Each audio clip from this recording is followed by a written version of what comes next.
Čus, já vás vítám u posledního letošního videa, který začneme trošku jinak, protože vidíte, že jsme venku. Není jsem za volantem a ještě minimálně 24 hodin nebudu.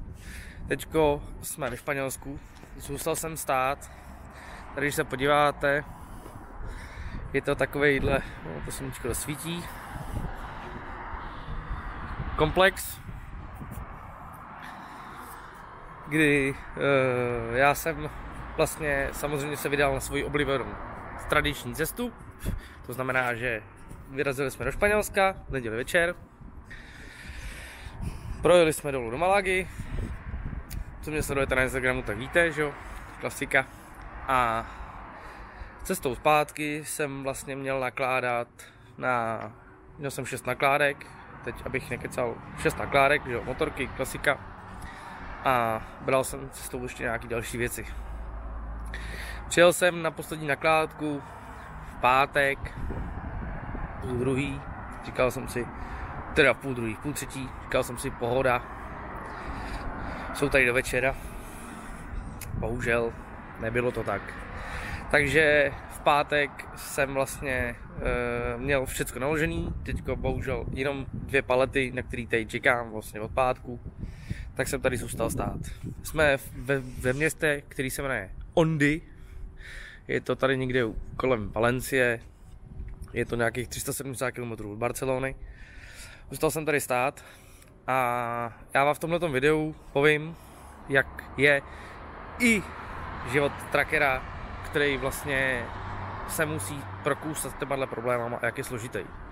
Protože si každý myslí, že to je o točení kolečkem, že to je o nakládkách, vykládkách a že to je vždycky tak, že vám to vyjde, abyste stáli na nějakém parkovišti, kde je záchod nebo nějaký sociální zařízení, sprchy, ale ne vždycky to bohužel takhle vyjde.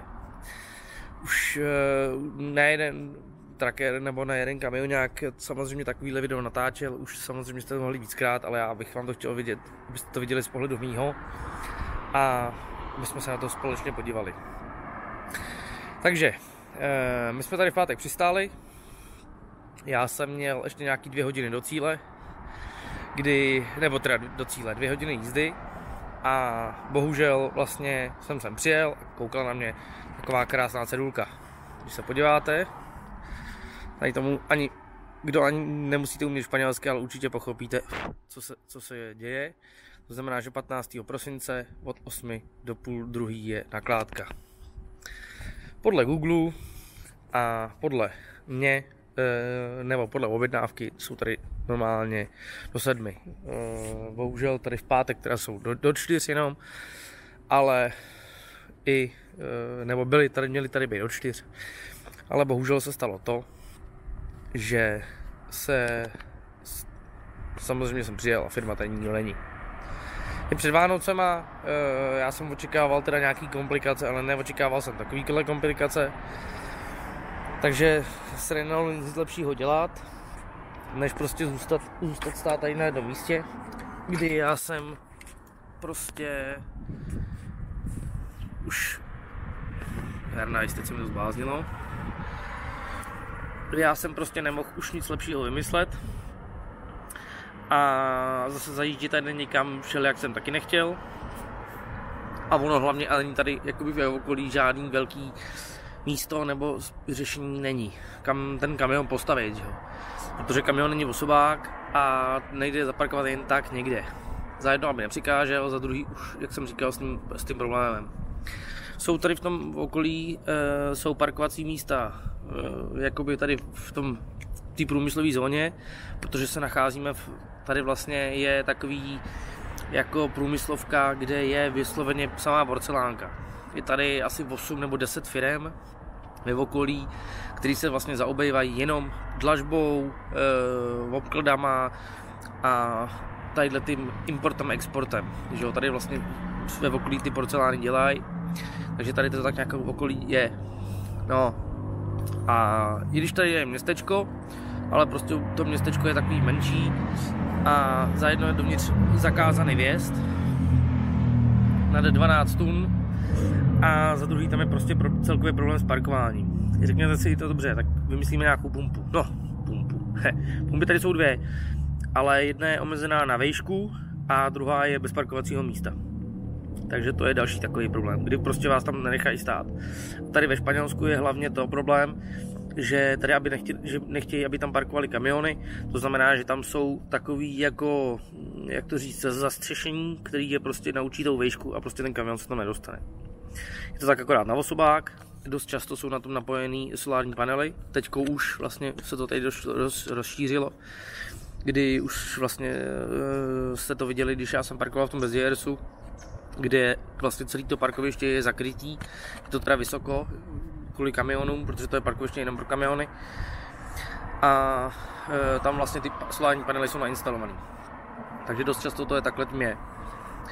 No, takže se řešil základní problém to, že já jsem počítal, že dojedu někam do Francie a hlavně, že se stavím, pokud to znáte, už jste to možná slyšeli, nebo jsem třeba někdo jezdil, nebo jezdí, tak jsem si myslel, že se stavím na žongléře, už jsem si takhle jako to udělal, že já si vozím jídlo akorát sem a cestou zpátky vlastně si ve Španělsku nakoupím jídlo, protože za jedno to nemám kapacitu s ledničkou a za druhý nemám potřebu jakoby něco řešit a hledat a vymýšlet, abych byl jako nějaký ten, když nepočítám to suchý.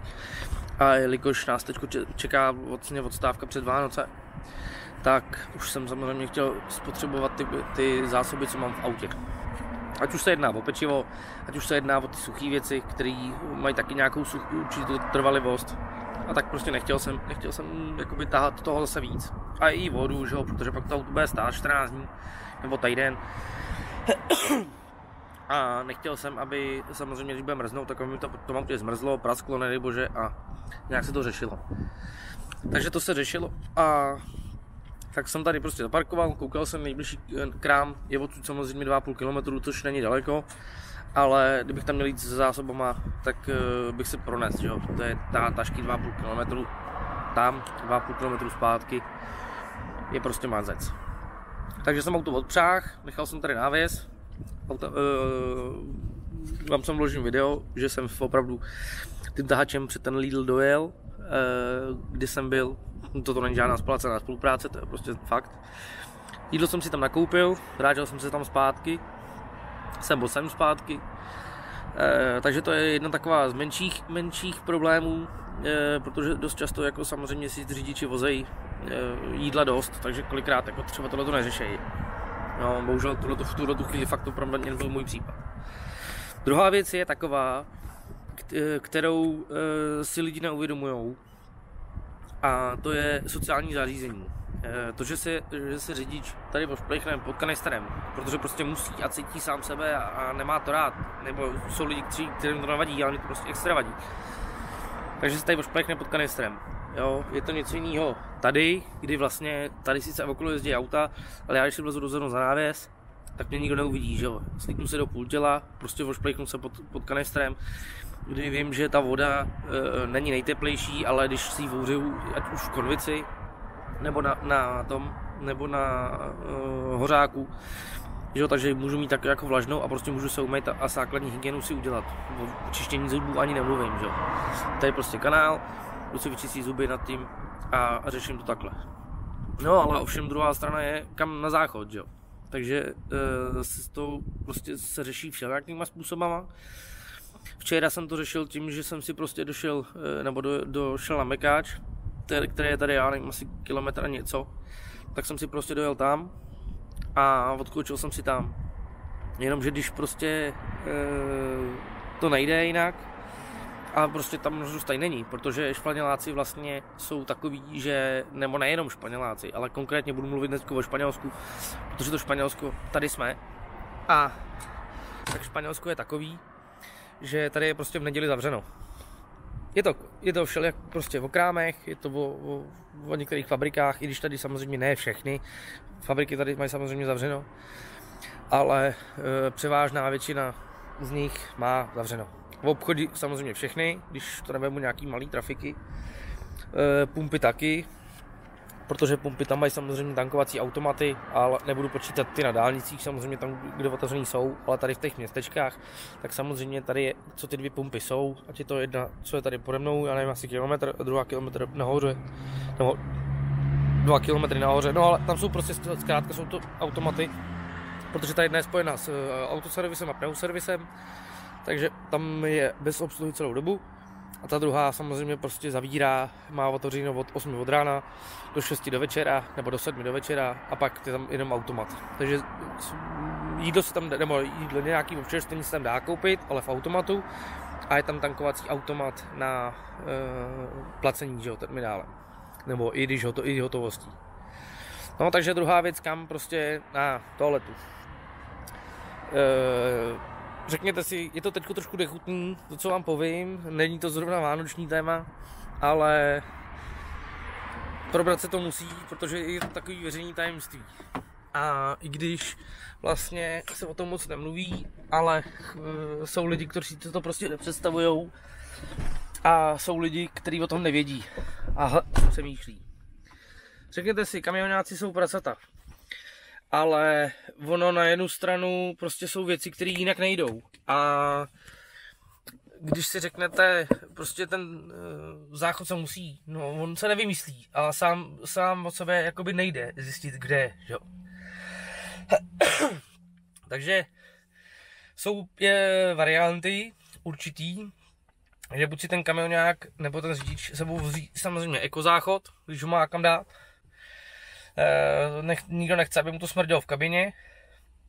Druhá věc je jít do přírody, to znamená, nedá se svítit, musí se vzít toaleťák, jít do křoví a pak jsou takzvaný papíráci. Řekněte si, že to je možná nechutný, ale bohužel to pak tomu patří. Když budete někde v lese, tak taky asi nevymyslíte záchod, že ho někde, když vás to chytne. A ten řidič si nemůže vybírat. Bohužel, ať je ta situace jakákoliv, tak ten řidič si nevybere. No a nebo pak nastává ta třetí varianta, ta nejnechutnější a bohužel kolikrát nejpravděpodobnější je to, že si veme pytel na odpadky. Když má naloženo, tak je to lepší, jo? Protože si to tam nějak zapřítí mezi ty a prostě pustí to do toho pytle. Jo, i to se stává. Naštěstí tady je kontejner na odpadky, takže to do toho jde zaizolovat, zašněrovat a jde to do toho vyhodit. Je to lidský, bohužel nedá se svítit. I takový případy jsou a i co se prostě stává. Není jiná varianta, tady prostě není jinak co vymýšlet a není jinak skoro co řešit. S těma zvířatama je to samý, že jo. Prostě já tady jdu se psem, tady je ještě navíc problém v tom, že tady jakoby ten porost není takovej, kdy my jsme si tady dneska šli teda jakoby projít, nebo už včera, že jsme si jako tady šli projít, takže jsme tady obešli ten areál, kdy vlastně tam tu potřebu vykonal venku. A když prostě to někde pustí, tak já to samozřejmě seberu do pytliku, do kontejneru to vyhodím. Nejsem prasa, abych to tady nechával válet někde, nebo aby to, prostě dělám to v Čechách, dělám to v cizině, dělám to všude, prostě starám se o to, nejsem prasa, abych tady nechával tyhle ty věci dělat. No, ale prostě u toho člověka to jinak nejde. A já vím, že lidi říkají, že jako si člověk může vybírat a že nikdo nenutí, aby tu práci dělali. My tu práci řidiči máme rádi, já ji mám taky rád. Prostě baví mě to ježdění, to podívání. Jo, dneska je 17. prosince, je prostě, že jo, před Vánocema, už jsem říkal, já mám venku 23 stupňů. Prostě baví mě to, jo. Miluji Itálii, jezdil jsem Itálii, tam se třeba nebyl víkend venku. Teďko jezdím Španělsko, už jsem to samozřejmě hlásil, samozřejmě mohli jste to poznat z toho prvního videa. Takže prostě jsou různé možnosti a ten řidič si nevybere, kde prostě skončí mu výkon, kde skončí mu jízda a kde prostě zůstane stát. Je to lidský, nedá se s tím nic dělat, nikdo jiný nemyslí a je na šikovnosti a na čistotě toho řidiče, aby on prostě si uměl poradit a jinak to nejde.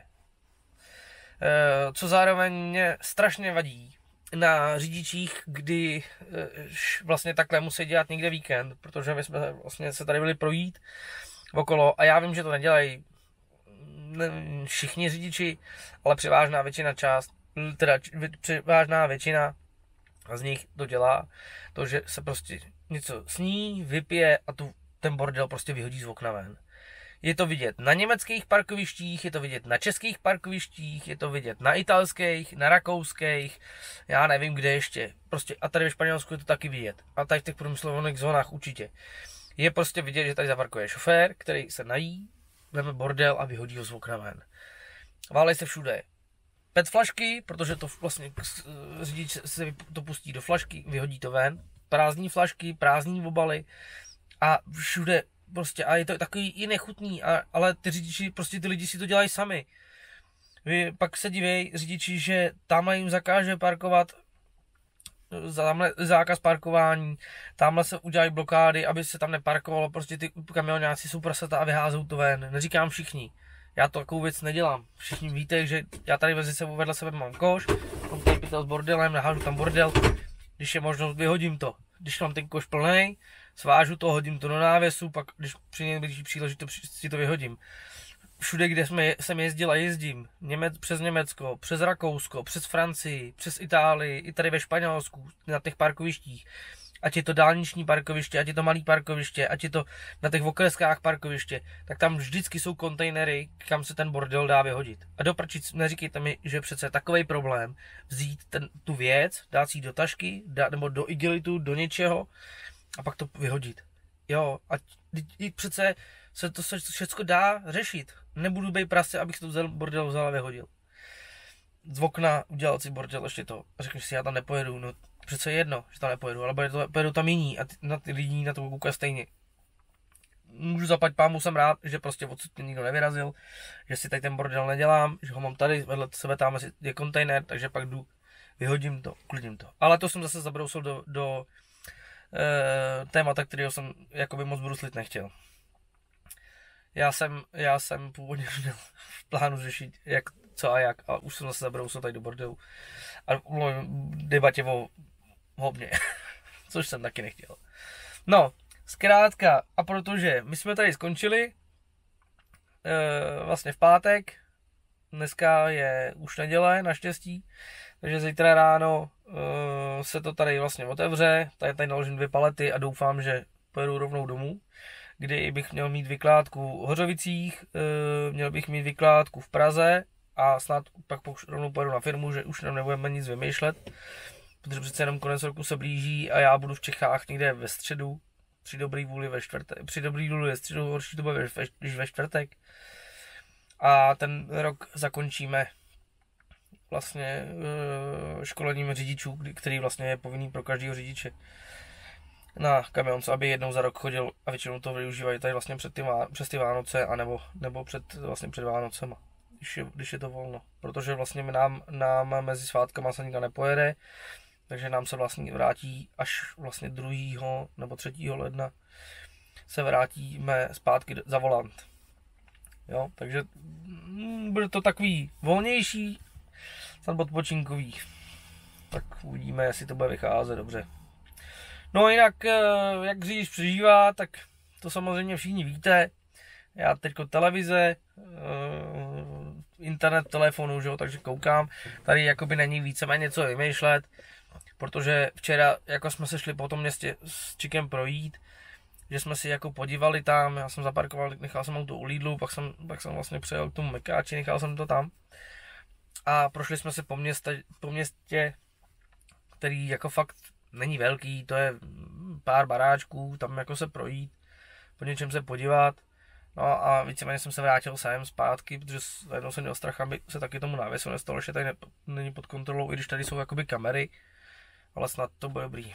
No ale tenhle ten veškerý problém začal tím, že já jsem dostal objednávku, kdy tam byla jakoby jasně daná adresa nakládky, jasně daná adresa vykládky, ale tam byl problém v tom, že ta adresa té nakládky byla neznámá. Já jsem ji přepsal do Google, protože tam tady ty španělské adresy jsou některé jako označení jenom CV12, jako ulice, něco, a není tam vysloveně napsaný co.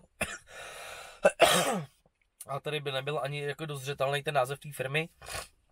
Takže já jsem to řešil přes Google. Google samozřejmě mi našel x poboček, protože se to jmenuje podobně jako tadyhle ty okolí. A já jsem hledal co a jak. nedohledal, řešil jsem to se šéfem, řešil jsem to s tou paní, co jsme od ní objednávku dostali, řešila to naše kolegyně, která mě sem měla zavolat, protože španělštinu ještě neovládám. A takže jsme to nakonec nedořešili tak, jak bychom asi chtěli všichni. A tohle to byla taková sázka do loterie, protože mě přišla podrobnější adresa a podle té adresy, kterou mi poslali, tak mě odpovídal tenhle ten Durston. Ale je zase problém v tom, že za jedno, že bylo zavříno, za druhý, že tohle je obrovský komplex. To znamená, že nic ještě není jasný a jistý. A já tady budu zítra ráno řešit, jestli mi to teda tady opravdu naložej, protože jakoby podle toho označení a toho by to mělo být ano tady. A když jsem to tady prošel okolo, tak tady je vlastně jediný brata, který nakládají, ale to ještě není úplně zcela vyhráno. Už jsme to zažili několikrát, zažil jsem to několikrát, že jsem prostě dojel na něco a oni mi to nakládali třeba na jiném místě. Konkrétně v této oblasti té Ondy, kdy jsou tady x ty porcelánky a už se mi to stalo zrovna, ne, na tom autě ještě ne, ale na Stuartovi předtím, kdy vlastně já jsem tady měl nabírat 4 palety porcelánu a nevím, co to byly obklady nebo dlažba. Dojel jsem na adresu a on mě v finále na té adrese mě poslali ještě o 3 km jinam. Takže jsem to tam se přioperovával, honem tam. No, tam samozřejmě jsem přijel, naložil jsem to a bylo vyřízeno. Ale proto říkám, že není jako ještě úplně zcela jasný, jestli to tady je. Já mám doručený od zákazníka dodací list, kde je napsáno vyloženě, co mám nakládat. Jakoby i to konkrétní zboží, nejenom 2 palety, ale že mám to konkrétní zboží, co mám nakládat. Takže to by mělo odpovídat, protože ten název, ten Durston na tom dodáku je. Takže by to mělo odpovídat, takže doufám, že se nic nepokoní a že se to tady jako naloží a zítra a že budeme happy a pojedeme už k domovu. Jinak, co se týče Španělska, tak samozřejmě víte o tom, jaký na to já mám názor, co se týče těch adres a co se týče toho, už jsme to řešili xkrát. A ano, přišel jsem na Španělsko, už jenom teďko čistě na Španělsko. Takže budou jako se snažit ty videa, aby byly takový nějaký obměněný, aby to nebylo video jenom prostě o tom, že budu naložit motorky a v Malaze je vyložím. Nebo někde po cestě a bylo by to takový jako nezáživný. Ale budu se snažit to vždycky nějak kombinovat. Jinak, co se týče změny, k nám začaly trošku dřív, než já jsem původně jakoby plánoval. Víte, že já jsem měl nějaký rozepřes s YouTubem, co už jsem v jednom videu řekl. Řešil jsem tam konkrétně status mýho účtu, status mých videí a to. A protože mě nechtěl přijmout do toho programu, nakonec nevím, jestli se ten YouTube nějak jakoby srovnal, nebo co se tam dělo, nevím, jak jsem se 2krát odvolal.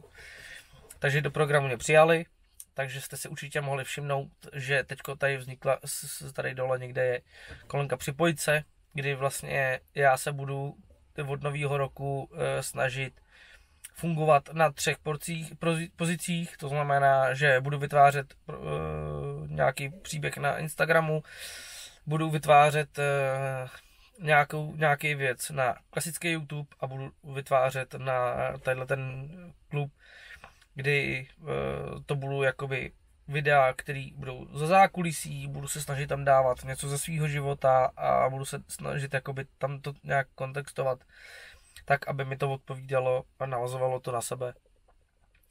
Nikoho do toho klubu nenutím, protože víte, že jsou věci, které já rád sdílím s váma a jsou věci, které jsem na Instagramu ukázal a jsou věci, které se dávají na YouTube, ať už jsem tam sdílel vánoční koncert Loni Vzdušník, kdy vlastně my jsme tam byli a naše dítě tam zpívalo, takže se budu jakoby snažit to tak jako na to nějak konfiskovat, i když ten YouTube mi samozřejmě ty písničky, protože to nejsou nejen čistě jakoby veřejné písničky, ale jsou to písničky, co tam byly od Janka Ledeckýho a od Marka Ztracenýho a prostě namixovaný ty veřejně známé písničky, který vlastně YouTube už kvůli autorským právům omezuje, takže já jsem se snažil, aby mi to jako neomezoval. A nechal jsem tam to video a budu samozřejmě se snažit tvořit ten kontext a ten obsah, prostě, aby byly všechny 3 ty skupiny spokojený, abyste nemysleli si, že někoho zanedbávám, anebo že prostě ten obsah se snažím tvořit prostě na jeden ten. Ne. Jinak, dost často se u vás množili, nebo na Instagramu se dost často množili, že jste Boba už viděli. Vystré oči, musím říct, já jsem na tom nikomu neodpověděl, kdo mi na to psal na Instagramu, tak jsem se na to snažil jakoby vyjít, říkal jsem si, počkejte se na vysvětlení, bude ve videu. Takže, abyste to pochopili správně. Vy, co jste viděli poslední video se Stuartem, tak jste si určitě mohli všimnout, abyste si toho všimli, že tam bylo jistý úsek, konkrétně ty poslední záběry, kdy tam je vlastně, že se takhle 2 blbouni předjíždějí. A bystré oko si všimlo to, že to je ta samá souprava, v které momentálně sedím. Ano, Bob není nový auto, nebo je, ale není. Bob je nový auto, co se týče firmy, nebo mě, ale není co se týče firmy. Bob je rok starý auto, nebo teďko rok a něco. Mám za to, že možná, že už v květnu, že to budou 2 roky, nebo v červnu, nevím, teďko bych kecal, ale vím, že tam to vychází, že to bude 2 roky. Už má to auto abych nekecal, 252 tisíc má na Točíno, takže je to dost podobný jako měl Stuart.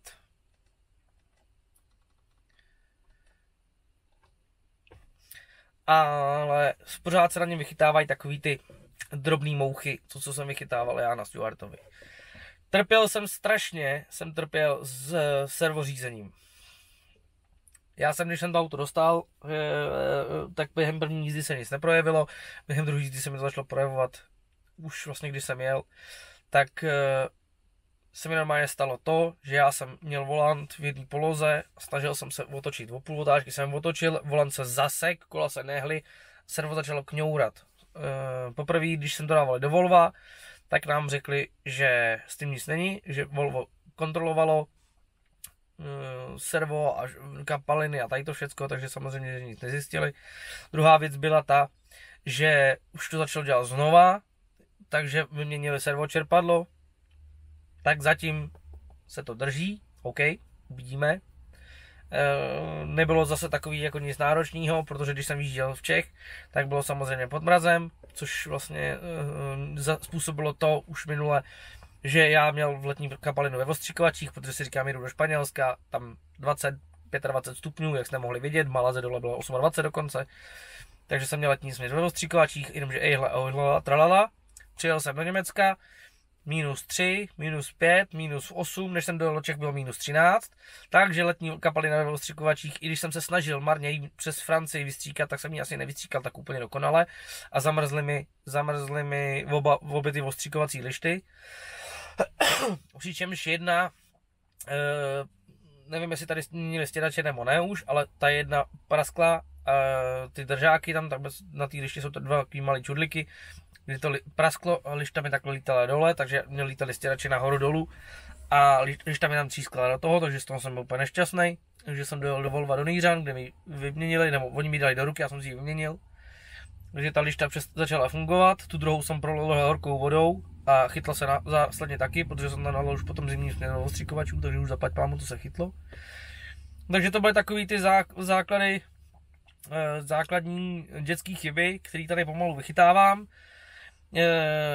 Samozřejmě pořád s tím autem strašně bojuju, už ne co se týče volatelnosti, ale co se týče celkově jakoby těch jízdních vlastností, protože na to, že to auto má stejný výkon, jako měl Stuart, tak do kopců prostě to auto umírá a nic pořádně nejede, i když vlastně není pomalu kam pospíchat, ale když spěchám, tak mě to prostě vadí. Mám na tachometru nastavených 85 na tempomat, mě to auto v půlce kopce vypne plyn, musím do toho trnknout, aby se to rozjelo, protože jinak mi to schopný mi to stáhnou až 60. A když jsou někde takový ty vlnobytí, tak se tam vleču a to auto prostě tím, jak nepřemýšlí, nebo jestli přemýšlí, jak přemýšlí, nevím. Ty aktualizace tomu motají v hlavu.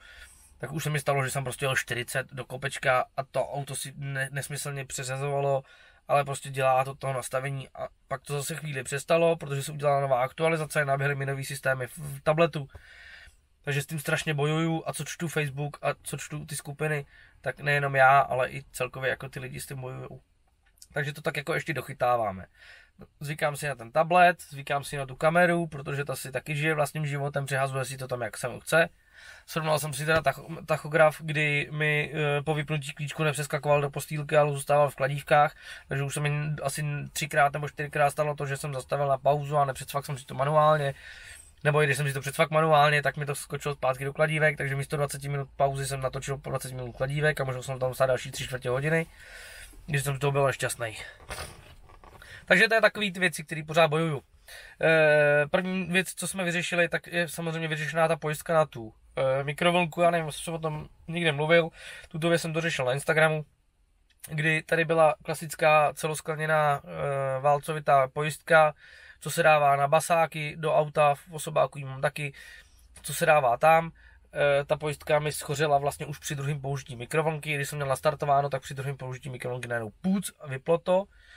Šlu jsem ende, takže jsem to tam řešil nějakýma pičičmondama, vyřešil, nakonec jsem to dal dovolovat, kde mi vyměnili za velkou nožovou, už vlastně celoplechovou a ta pojistka funguje na 6 šlape, jak digitálky. Takže to bylo tak.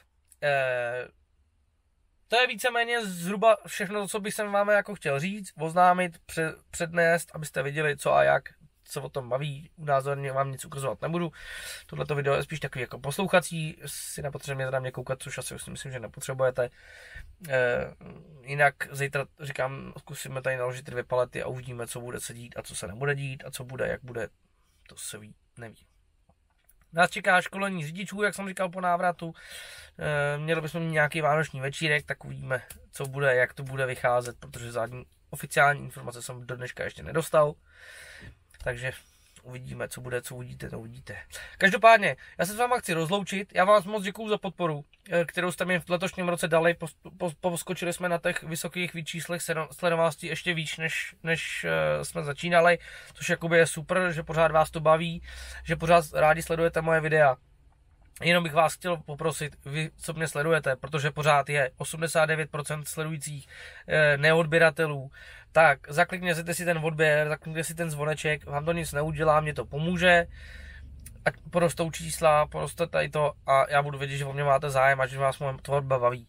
Já slíbuju, že od příštího roku se opravdu všem 3 skupinám, který jsem si udělal, tak budu věnovat, nadále věnovat a víc věnovat, protože jsem to teď trošku zanedbával, ale snažil jsem se prostě se dostat do nějakých normálních kolejí, když pak jsem dělal větší kopance, než jsem potřeboval, ale to už je zase něco jiného. Takže vám ještě jednou moc děkuju, užijte si krásný svátky, mnoho štěstí do nového roku, užijte si krásného Silvestra, my už máme něco naplánovaného na příští rok, takže se bude ještě možná něco měnit, něco to a bude vás čekat nějaký překvapení, ale to jsem slíbil až od 1000 odběratelů. Na to máme ještě nějakých 105 odběratelů čas, takže pořád, kdo nemáte odběr, zaklikněte si odběr, zaklikněte si zvoneček. Sledujte mě na Instagramu, sledujte mě na YouTube, odklikněte si to a kdo bude chtít přijít do mý Kinder Tracker Family, kterou vlastně je tady dole a který se začnou od příštího roku plně věnovat, abyste měli všechny 3 kontakty. Samozřejmě vy, co budete mít víc, budete mít víc. Uvidíme, jak to bude. Takže ještě jednou, mějte se hezky, fanfárově, kolama dolů a mějte se. Čágos.